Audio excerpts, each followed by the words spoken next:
Most people think there's only one way to clean after the toilet. They're wrong. Around the world, people use completely different methods. Some dry, some wash, some do both, and each one comes with trade-offs. Toilet paper. Simple, fast, everywhere. This is the standard in countries like France, the United States, and the UK. Dry paper used after using the toilet. The appeal is clear. It's cheap, it's everywhere, and it requires zero setup. It works by wiping, not washing. You're removing residue mechanically, not dissolving it. In theory, it gets the job done. In practice, it often leaves small amounts behind. That's the part most people don't think about. The biggest benefit is convenience. You can use it anywhere, anytime, without needing water or extra tools. But the biggest problem is hygiene depth. It doesn't fully clean the skin. There's also friction. Repeated wiping, especially with low-quality paper, can irritate sensitive areas. Some people use a lot more than they think. More wiping doesn't always mean cleaner. There's no exact amount to use. Most people just stop when it looks clean, but looks clean and is clean are not always the same. Final verdict, it's the easiest method, but also the least thorough.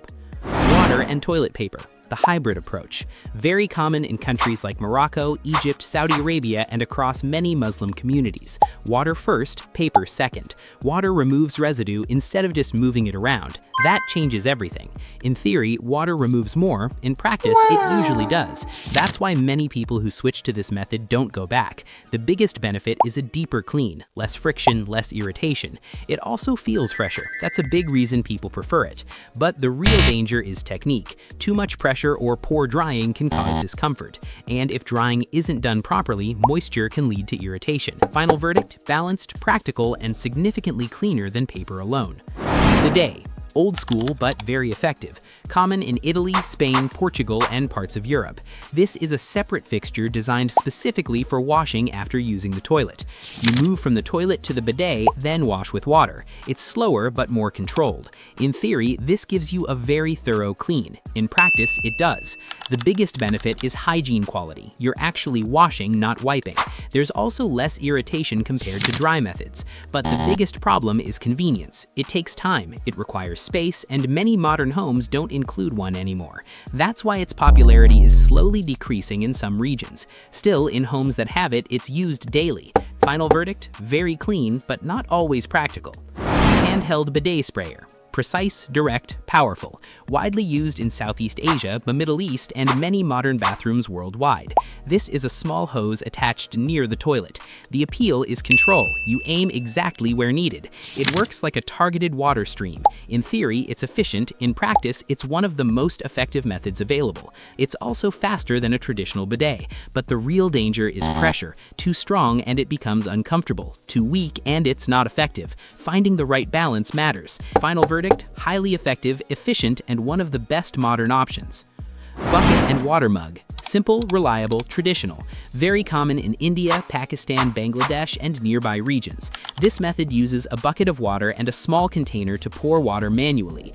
No plumbing needed, no special device required. It's been used for generations. It works by pouring water while cleaning by hand. In theory, it's basic, but in practice, it's very effective. The biggest benefit is accessibility. Anyone can use it anywhere. But the biggest problem is precision. It can be messy, it requires coordination, and it's not as controlled as a sprayer. Still, it gets the job done. Final verdict, low tech but highly effective.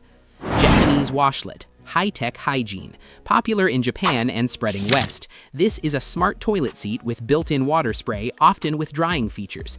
Press a button and the system does the work. It sprays water, sometimes warms it, and can even dry afterward. In theory, it's the perfect system. In practice, it's extremely comfortable and clean. The biggest benefit is convenience, hands-free cleaning. It's also consistent every time. But the real danger is dependency. Once you get used to it, other methods feel worse. There's also cost. These systems are more expensive. Settings matter. Too strong or too hot can cause irritation. Final verdict, the most advanced and comfortable option available. Wet wipes. Feels cleaner but comes with problems. Used worldwide as an upgrade to toilet paper. The appeal is clear, moist cleaning without needing water systems. They work like paper but with added moisture. In theory, they clean better than dry paper. In practice, they often do. The biggest benefit is convenience, especially outside the home. But the biggest problem is hidden. Most flushable wipes are not truly flushable. They can clog pipes and damage plumbing systems. There's also the issue of chemicals. Some wipes contain ingredients that can irritate sensitive skin. Using them too often can cause problems. Best used occasionally, not as a main method. Final verdict: convenient but not ideal long-term. Portable water methods. Adaptable, flexible, improvised. Used by travelers or people without built-in water systems. The appeal is freedom. You can carry your method anywhere. It works like a manual version of a bidet. In theory, it's simple. In practice, it depends on how you use it. The biggest benefit is adaptability, but the biggest problem is consistency.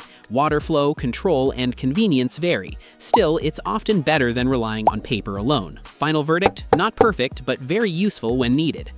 Different countries, different methods, but the goal is always the same: stay clean.